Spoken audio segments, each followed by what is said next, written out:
having me here. I wanted to start off by saying that I don't know much about Nevada, but I've been told that I have to say it Nevada and not Nevada. Is that right? It's also my understanding from hearing stories today that one of the biggest legislative priorities here is Pop-Tarts. So every time I come here, I have this fantastic communications team that put together things like that bio, and they put together this presentation, and then I start talking to people, and I got to sit down with some of the fast food workers earlier today, and I said, hey, what do you guys want to hear about? And I'm sorry, you guys are probably all awesome, but they're really awesome to me because I work with the fast food workers in Seattle. So they said, why Seattle? Like, how is Seattle so much better than every other city? Like, why did we get there first, right? So how many folks, and I want people to be honest, how many folks think that Seattle's really progressive, it's like rainy and coffee and everything's like really easy, and no wonder we got to 15 really fast. Okay, so half of you are raising their hand. I think the other half might be liars, but I'm not sure.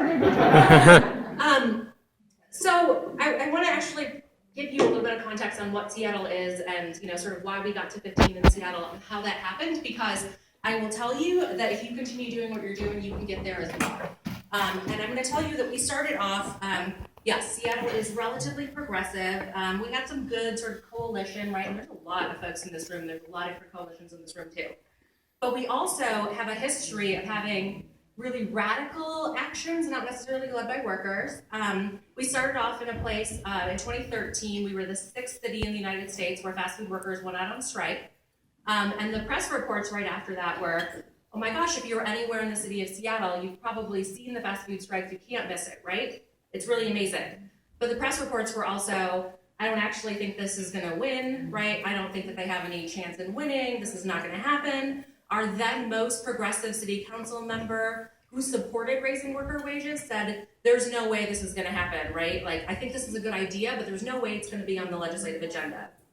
2013 was the mayoral election year for us, so we had, I think, 9 folks running for mayor at the time. We, after our first fast food strikes, brought all 9 of them in, and we had them physically fill out a minimum wage board. We said, how would you live on minimum wage? None of them could do it, surprisingly enough, right?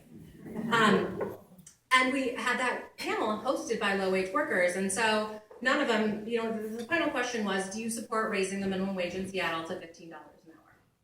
I think I might have given it away. But zero of them said yes at that point. Right? So we're at a place where our most progressive city council member, no one who's running for mayor, is supporting $15 an hour. We don't have really good polling, but the summer of 2013 suggests that somewhere around